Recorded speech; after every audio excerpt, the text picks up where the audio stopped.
There's nothing quite like a passionate fan. Their nervous excitement, their unbridled joy, their borderline obsessive pursuit of anything of and or related to the source of their fandom. These devoted individuals are a telltale sign that you have achieved connected brand status. Congrats. Yet so few brands actually understand the art and science of creating fandom. Our guest this week is a big fan, not just of brands, but of the fans behind the brands. Christina Garnett, host and author of Fan of the Fans, is here to share with us her unique perspective on how to fan the flames of your most devoted fans.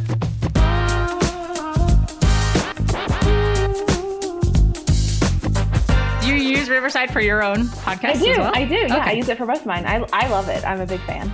Nice. Oh, well, such a great segue. Speaking of big fan, I'm a big fan of yours. Same. Right back at you. Well, thank you. Thank you. I'm so excited for you to be on an episode of Connected Brand because I love the way that you think about people, like hard stop, because you care so much about folks and about people. But for folks who don't know you and haven't had the profound privilege of getting to spend time in your company, tell us a little bit about you. Yeah, so I am the poster child for ADD, I think, because my brain always works in like multiple ways. If you look at my career journey, I was an English major in college, taught math for 5 years, public and private, then took a few years off to be a stay-at-home mom, re-entered the workforce, found marketing, went full obsessive compulsive, like deep dives, all the things, read every book, watched every webinar, did all the things, became a fangirl for HubSpot, found HubSpot Academy, learned everything through there, worked at HubSpot for about 3 years, just left at the end of this past year, but I've worked with small businesses as a marketing director for my local small business development center, worked as a consultant for social strategy, have worked with agencies like ICUC. I was a strategist and worked with Fortune 500 companies as clients there. And so a little dabbled along the way and then left corporate at the end of December, have started my own company called Pocket CCO, which is fractional chief customer officer and consulting advisory services. And here I am talking about things I love. I've created a podcast and newsletter called Fan of the Fans. And I also have another podcast because there's not enough hours in the day. It's called the Women's MBA podcast because I found there was a lot of business podcasts that were not giving me the story that I desperately needed to hear. And so I'm one of those people, you wait to see what you need and see if someone creates it. And then when it doesn't get created, like, oh, that was my job. I'm the one that's supposed to make this a thing. Cool. I'll do that now. If you don't see it, it means you got to make it, especially with the tenacity that you have, clearly. Oh, thank you. But it is true. Like you wait for it to ship and then it never ships. And you're like, oh, okay. This is my job. Okay. Noted. Too funny. Well, we were two ships passing in the night at HubSpot. We missed each other probably by 2 years. When did you join the team? I joined 2021, early February 2021. I left in February of 2018. So we missed each other by quite a stretch. But I have to imagine part of the reason you became a fan of that brand and why I became a fan of that band have a lot of overlap. So I bet they do. Yeah. What are some of the things that you learned about working on a brand and with a brand like HubSpot from the inside that folks might not expect? I don't know if it's what they would expect or not expect, but I love how in most companies, whether it's true or not, you kind of envision that leadership is kind of untouchable. And so at HubSpot, and you can see this if you're active on social, like Brian and Dharmesh are like all over social media. And if you're tagging them or they see something, they're not going to divert that and say, be like, hey, take care of this.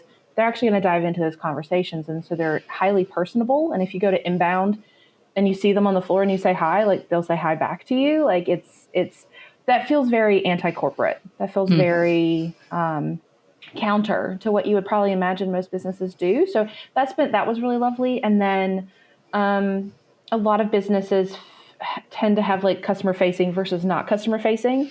And at HubSpot, that's true. However, there's this understanding that everyone has the possibility to solve for the customer. So whether you're touching or not, your work in some way is touching that customer. So how can we make sure that it's for the betterment of them? That was always really lovely. I think you nailed it on the head. The accessibility and the relatability of the entire team. It didn't matter what role they held, what position they had within the company, that they were all accessible. I'm so glad that you got to access Brian and Dharmesh in the ways that you did. My access to Brian Halligan was that my dog, Cody, who came to the office with me every day, and Brian's dog didn't get along. Oh, no. But Brian was very nice and he was accommodating. And so, yes, but Cody is... she still harbors some beef. I don't know what it is. She didn't like the Nepo baby who got to run around the office, I imagine. I'm sorry, Brian. Romeo will forever be referred to as the Nepo baby. 100%. Cody was like, I got to be on a leash and just sit here. That dog gets to do whatever they want. What? What is that? I guess to be on stage during inbound. Like, what is this? You mentioned dying. That's canon now. Oh yeah, Nepo baby, Romeo Nepo, just like his face on a t-shirt, Nepo baby. Well, you mentioned solve for the customer, or STFC if you're on the inside. But we STFC, love an anagram. And if you're not in B2B SaaS, do you even care about the alphabet soup that is our language? Like, are you sending me like military signals of where you are, or is it just like a framework reference? You'll never know. Actually, both. It's like this parallel universe that we live in.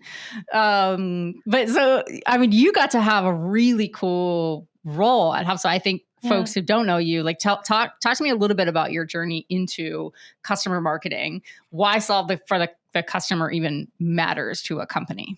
Yeah. So my background was very heavily in marketing and social strategy and things like that. But I was found as a fangirl. Like, we know you're a fan of this place.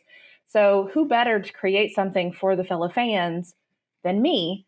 So I joined the team, got brought in. There was a gamified piece for called Hub Fans.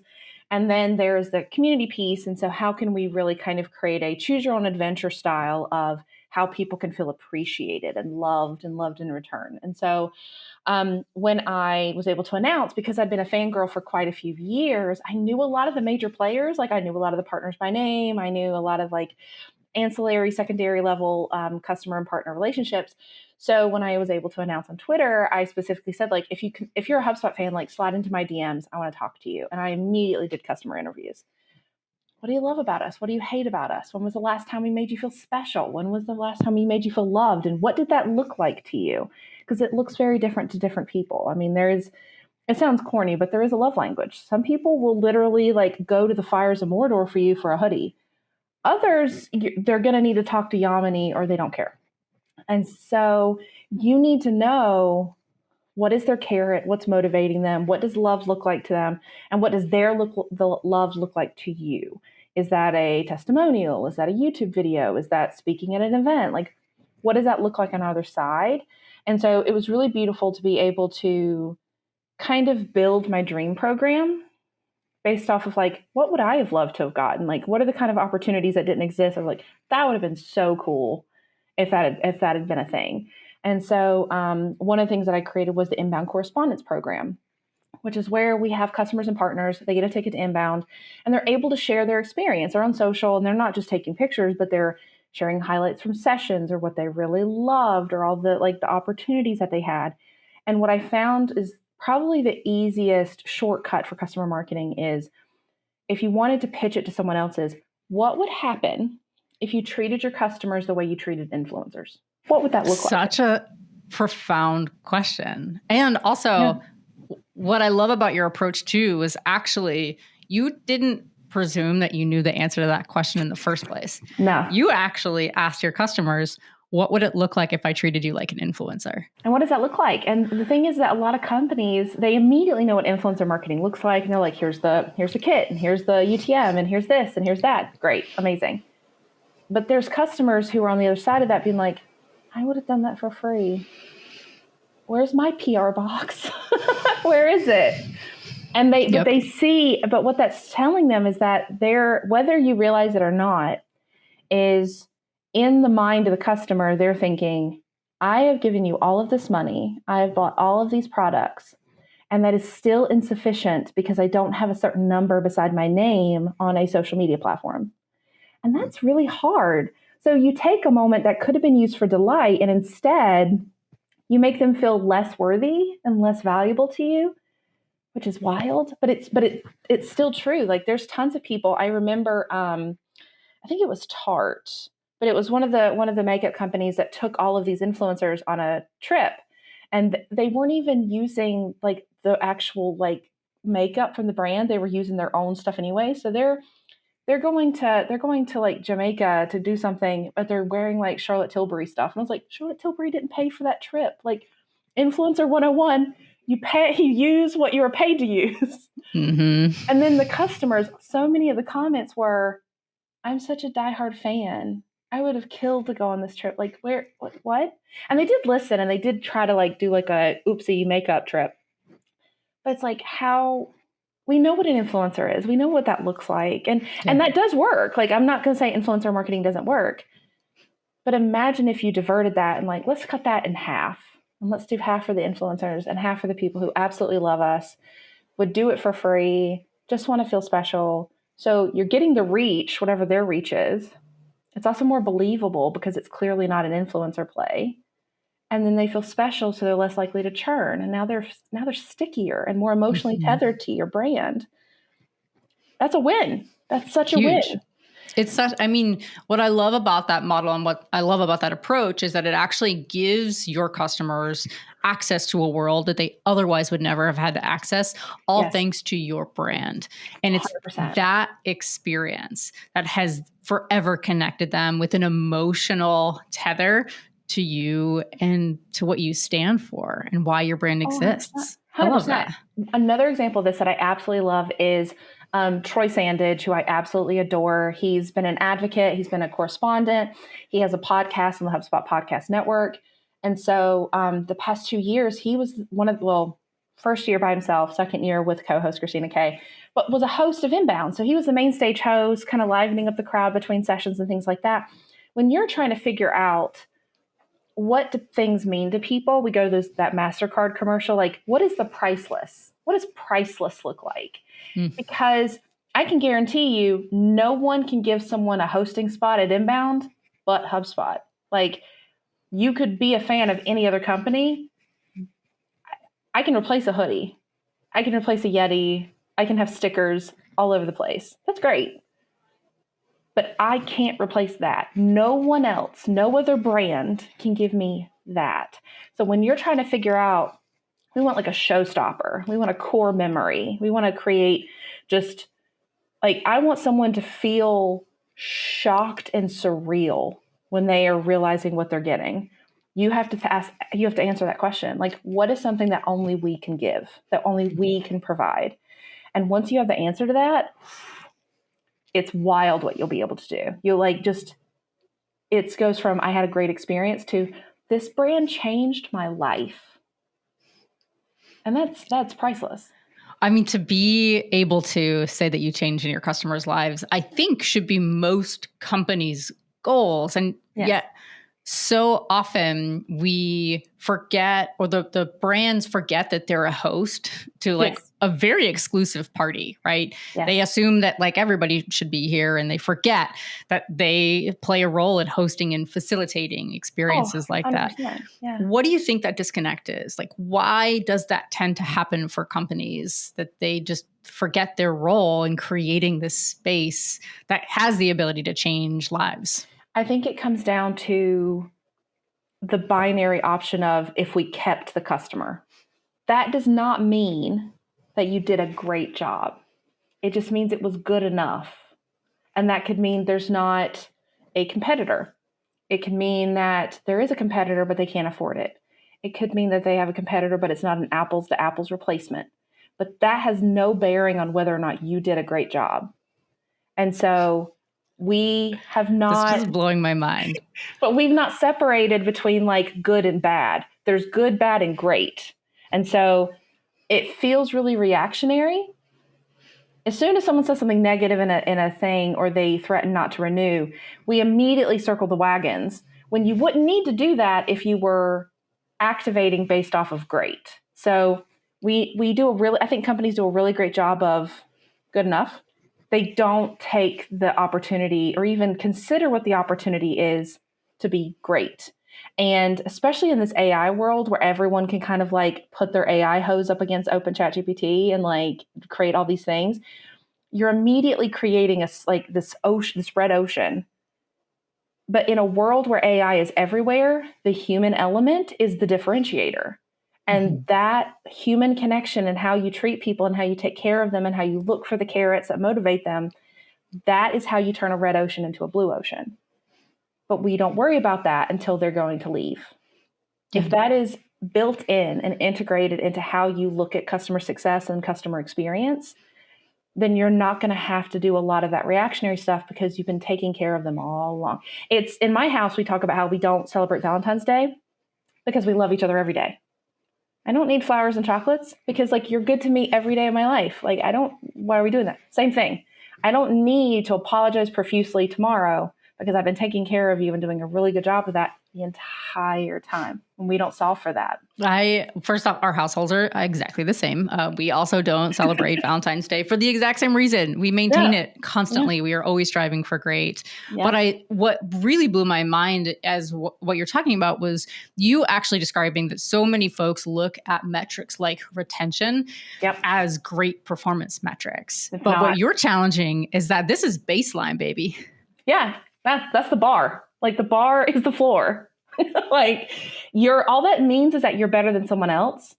And that doesn't necessarily mean that it's better as in like the product's better. It could be that it's cheaper. It could be that it's more convenient, but it doesn't mean that it's great.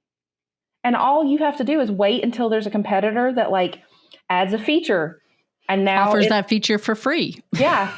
Like all you have to do, like it's only a matter of time. And if you've been taking care of them this whole time and you've been offering those things that only you can provide, they're not saying goodbye to you and your product that was okay. They're saying goodbye to you. They're saying goodbye to your community. They're saying goodbye to the connections they have inside of that community that make them feel taken care of. They're saying goodbye to all the opportunities that you provide.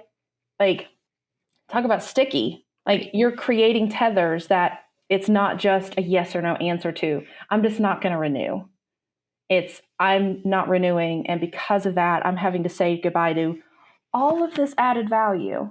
That's harder to walk away from. That's significantly harder to walk away from. Yeah. It's also significantly harder to, it's easier, I would say, rather, for them to ride the waves of microabrasions that are inevitably going to happen along the way in their journey, because no journey is perfect and flawless and wonderful, but they'll endure the microabrasions along the way because they believe in you and because you've created a great experience. And you've mentioned this like good to great, like you're a phenomenal customer marketer. You're also now creating spaces for fans to help you deconstruct the art and science of good to great in these brands. What are you learning in these conversations about what makes a brand great? I think it's really important to consider how you make people feel. And I think behavioral psychology is crucial to everything that we do. If someone said like, hey, Christina, I'm going to go into marketing tomorrow. What's the one book I should read? Marketing 101 is not going to be the book I give them first. It's going to be a behavioral psychology book. I'm probably like, because I love him and I think he's a genius, I'm probably going to send them Alchemy by Rory Sutherland because I love that man with my entire soul. That man is a genius. Like, I adore him. But there's so much that you need to understand about how we as humans operate and communicate and feel that once you get that and you zero in on who you want to talk to, like, okay, here's our ICP, here's behavioral psychology, how do those interplay?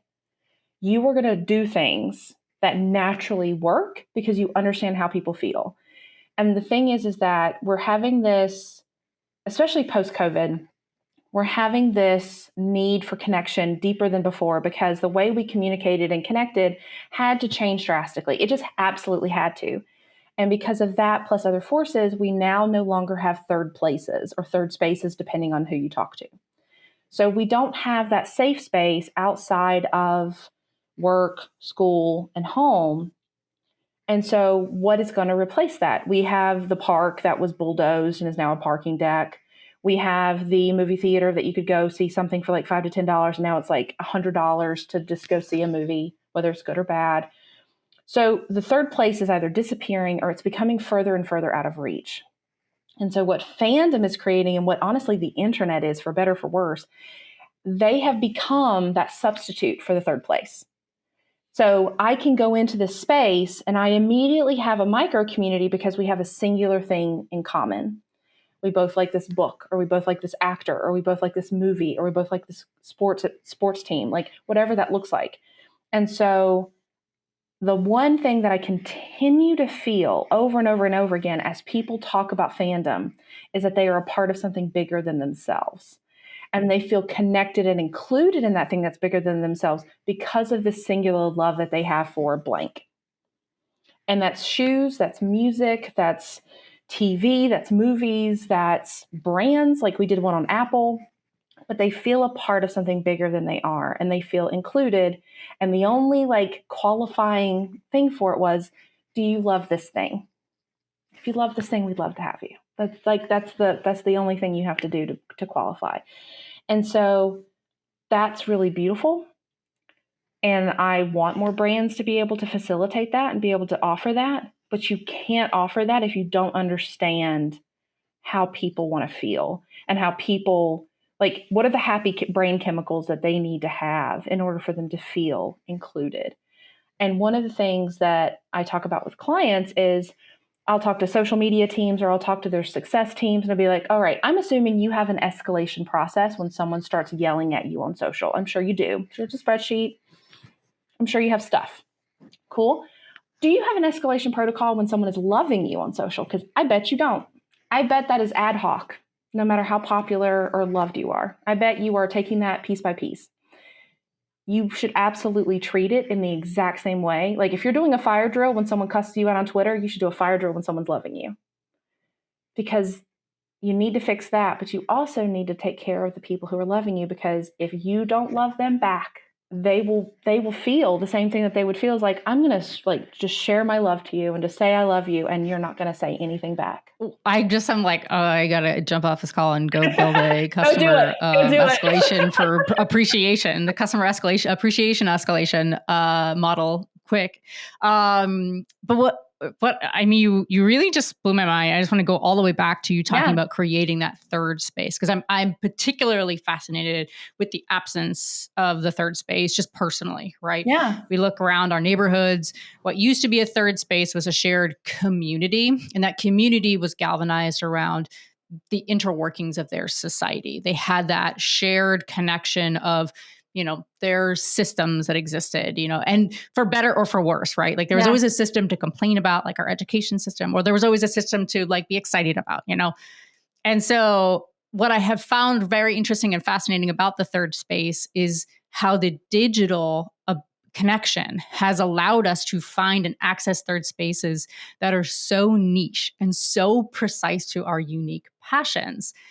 And yet, how many brands actually ignore what's happening, or worse, try to instantly monetize that shared passion? And like, talk to me a little bit more about what you're seeing when it comes to the monetization strategies that brands have when they do find that they have a fan base and everybody's excited, and they come in and they start doing what they do for transactional relationships. I think probably the best example of this, I can't remember what brand it was, but they went into, I think it was Roblox, or they went into one of those like Web3 spaces in gaming, and we're basically like, hey, we're doing all these things. It was just like CMO, and it was the cringiest thing I've ever seen in a very long time.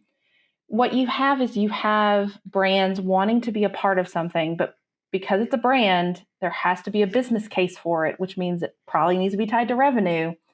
So what it looks like is it's very much, hello, fellow kids. Every time. I too am a kid, a child at heart. I too love the video games. Like, what? And so what they wind up doing is, instead of going into a community and filling it out and being a part of it and being a gauging part of it and figure out how they can be, like, they should go in there and be like, how can I be a part of this and be a source for good, to amplify it, to maybe strengthen it, to maybe get it resources it wouldn't have. Instead, what they do is they are like, what is the guy from the Lorax? he makes the Sneeds or whatever, but he goes in, he sees this pack of land, and he's like, I'm going to make this in my own image, and I'm going to take all the resources, I'm going to do all of this, and then I'm going to make this thing, and then I'm going to sell it. And so what you have as community builders is we're kind of acting like the Lorax, like, I'm going to need you to remember this isn't transactional. I'm going to need you to know you need to care about these people. It isn't going to get built overnight. Like, we're basically like standing on the stump, very like vigilantly, like, I need you to understand these are humans. Like, they have needs, they have feelings. But that's what it looks like. It looks like I'm going to come in here, and instead of how can I be a part of this, it's going to be like, how can I make this in my own image?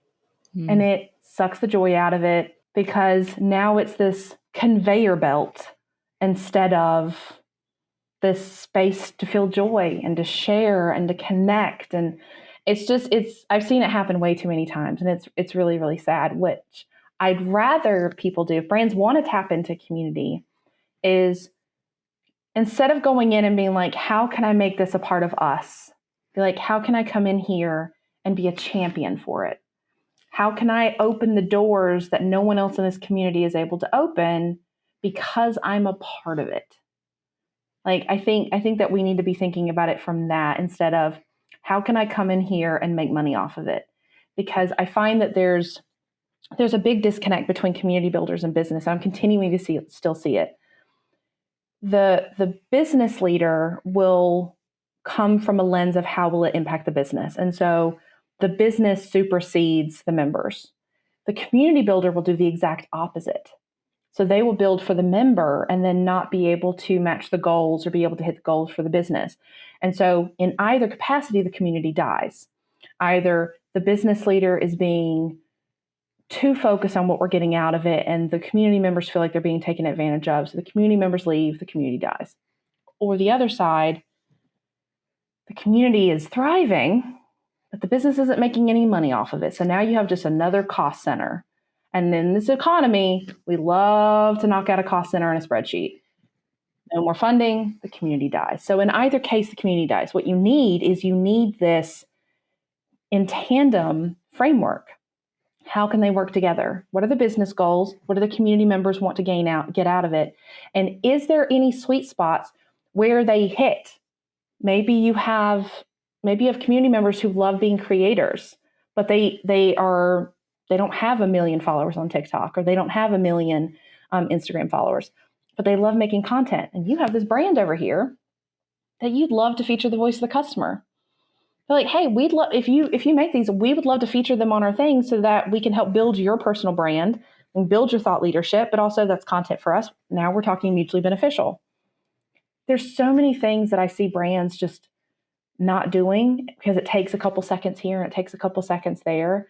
I think that not only do we not think about good versus great, I don't think we realize how little time it takes to go from good to great. It doesn't take a lot for some people. It could be just liking their tweet or reposting them on LinkedIn or sharing the story that they tagged you in on your Instagram story. Like, just little things. Like, if you have to sit down and be like, all right, I don't know where to get started, Christina. I have no idea what to do. Cool. Ask yourself this. What will make them feel seen and heard? Super straightforward. Yeah. Well, what I think is also really interesting, coming even full circle around to this, is if you're going to be a behavioralist, so one of the first things that you learn about being a behavioralist is not to make any assumptions. Yes. So you can't make any assumptions in what people are thinking, what makes them feel valued, how they like to be appreciated too. So that underlying assumption 100%. allows you to find the synergy between Yes. the community and the business needs and the business requirements. Yep. And with that, then you can start building the foundations of growing into fandom. 100%.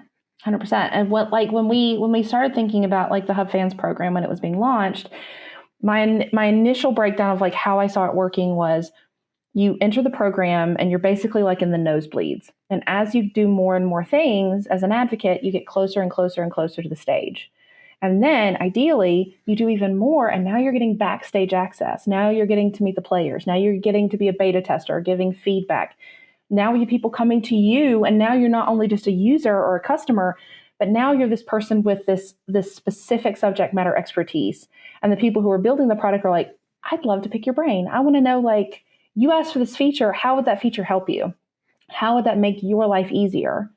And then a lot of time, and just giving them that access. There's so many people, like if you were thinking about how can we take care of people, a lot of people will directly think about monetary things. And that works for people. So I'm not saying cut that out. However, time is an incredibly valuable resource, and there's people who will not take that for granted. They'll feel very special. Like, I can't believe I get to talk to you. I can't believe that you're going to listen to what I'm saying too. It's just, you have to do those customer interviews. You have to figure out what means something to them. And then you have to realize that as you're building this relationship, all the positive reinforcement that you're giving along the way is a flywheel in itself. I want to spin faster. I want to talk about you more. You loved it when I wrote a blog about you. I'm going to make a YouTube video. I'm going to do a TikTok series. I'm going to do everything because you showed me like this. I'm going to do more. And especially in B2B, where I feel like there's this pendulum swing from hyper boring to unhinged. And the sweet spot is really in the center. The sweet spot is actually in the center. Like, we don't need to cuss out and use the word Riz on your Instagram account. Like, I promise. Oh, quick. I just got to go edit that post real fast. Hold on. Sorry. But the sweet spot is actually in the center. And usually it's where you have your thought leaders, you have your internal teams, you have your founders and co-founders, you have your voice of the customer. And those are the posts that always do better. You don't have to reinvent your brand and be controversial. Lean into what actually works. We want to hear from the humans. Mm-hmm. So why don't you have the humans talk and then your brand repost that content? That's what we did with HubSpot Academy.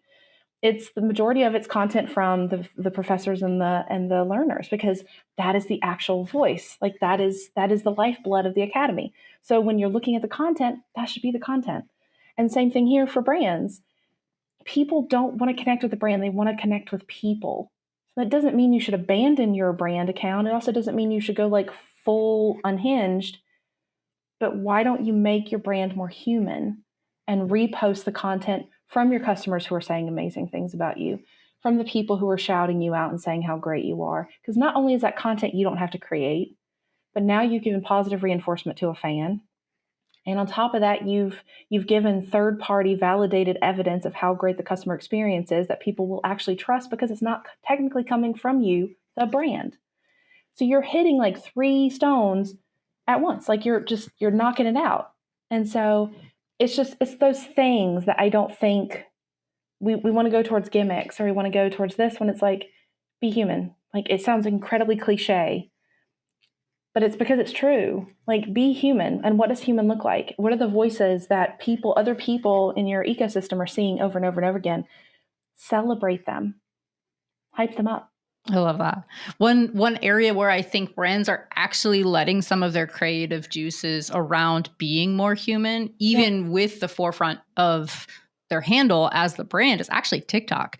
Yes. I'm watching as brands are actually not that guy in the bar who's only talking about themselves on TikTok, but they actually are doing way more meaningful work in the comments. I love the comments of TikTok. Yes. Right? Mm-hmm. Right? And so I think what's interesting is we have this little catalyst here where brands who are active, who are relevant, right? Like you're not trying to use Riz every other word, but you're staying relevant and you're staying approachable, which is what I think most folks are really gravitating towards when they see, X brand has entered the chat kind of commentary. Yeah. And it goes back to that I see you. Yeah. Like imagine if you're a creator and you've done this and you've mentioned a brand and all of a sudden they're in your comments. That's amazing. But then also there's going to be people who are responding in the comments who are tagging that brand to be like, hey, you messed up here. Or, hey, that sounds awesome. I mean, we talk about the Stanley Cup thing. Yep. That blew up and created this whole phenomenon. Like, granted, it was pretty popular before, but that kind of created this swell of just brand love. Sorry to the brand Swell, who also has wonderful water bottles as well too. That was great too. But created this surge of also brand love. Surge the drink if you're out there. There's a brand for everything. Just cut out every word from the pocket and just like me. Every other word. Yeah. Beep, beep. Like Christina was just foul mouthed the entire time in this episode. That's why we have so many bleeps. The whole time. But it's true though. Like there's you have to be where the customers are and you have to know where the conversations are. And I love the brands who are on TikTok and are seeing these creators as like, this is not a competitor of us. This is something that we can utilize. And if we give them a great experience, they're probably going to talk about it on social. Okay, well, where on social would they talk about that? Like a great example, like the brand that I think does like God tier level customer experience is Chewy. I adore Chewy. I adore them. And it not only are they taking really great care and are doing things that no other brand is doing. For those who don't know, they'll send pictures of your pet that's been painted. So that's a core memory. You're going to keep that in your house for the rest of your life. Right. And every time you pass it, you have this like warm and fuzzy feeling attached to a brand. You couldn't pay for that if you tried. Or people will call in because they've had an animal pass away. And that animal's not just an animal to them, that's a member of their family. Yep. Chewy could easily have a script that basically is trying to talk you off the ledge. You keep that thing. Well, you don't know. Like you'll probably get a new pet next week. Like it's fine. Let's just keep it. Let's just keep the subscription as it is. They don't do that. Instead, they'll say like, "Oh, you have some dog food left over. What? You can just drop that off at a shelter. Don't worry about it. We'll go ahead and cancel this for you. I'm so sorry." And then they'll send flowers and a condolence card. It's so intentional. It's so connected. It's so caring and kind and human, to use your word. Beautiful. It is. What does empathy incarnate look like? And it is that. And every time someone talks about it on Twitter or TikTok or anywhere else, it goes viral every single time. That's going to do more than any commercial. That's going to make people feel more connected and want to root on them more than just about anything. And more importantly, that's not a play either, because in the comments, you don't see people being like, well, that's not how they treated me. I had the opposite experience. They're horrible. Like, you don't even see that. Nope. So they're taking care of everyone. They're consistent. They're reliable. Yeah. It's part of their values. Like you can see their value systems from the inside looking out, from the outside looking in. Absolutely. But that's like, if we're talking about like, who should I emulate? Chewy is always going to be my answer. Always. Because you can tell that you care, because like, that's tiresome. Like I can only imagine like, all right, how much are we paying per painting? How long is that going to take? All right, I have to make sure it's packaged specifically so it doesn't get injured or hurt or damaged and all. Like I have to do this, I have to do that. It's in the middle of winter. What flowers are even in season? Like, what do I even send them? Like, none of it. None of it. This happened. We're doing this. Yeah. It's unwavering, uncompromised values in what you do, in the experience you're trying to make. And I think they've really planted a foot in what good values look like in a connected brand execution. But I got to say, like, there are some, I want to hear your take on this as well too, because you're so passionate about Chewy, is there are brands that had it, right? They had the Riz, as the kids say. And then they lost the Riz. Who do you think had the Riz and then lost it? Who was a connected brand and then phased into a disconnected brand? Zappos. Not the Zappos, like the happiness culture. Wow. Tell me more. They were acquired, and it goes from startup vibes to corporate vibes really quickly. So like processes have processes, those processes have processes. And so because Zappos did such a really lovely job, there was like, they kind of defined above and beyond when it came to D2C before D2C was a thing. Yep. And in the process of becoming bigger and getting acquired, they lost a lot of that, because then everything kind of became the conveyor belt. Yep. So I got to go with them. Which sucks, because I used to love them, but I would never, like, you could feel the difference. You know, you could tell you're like, ooh, this is under new management. Mm-hmm. Yeah. Yeah. And some people would make compromises in that quality of their experience if other trade-offs existed, right? Yes. Convenience, price, all that stuff as well too. But, you know, if you are going to compromise some things, you have to know what you're counterbalancing those compromises for in your brand experience. Yeah. 100%. Wow. Well, Sorry. I have learned so much today, including the right and wrong time to use the word Riz, but also use the word Riz. I just personally, I see that and I was like, I am hella old. This is not for me. Cool. Well, you are very, very cool in my eyes. So cool, in fact, that I would like to introduce you to the burning question phase of this conversation.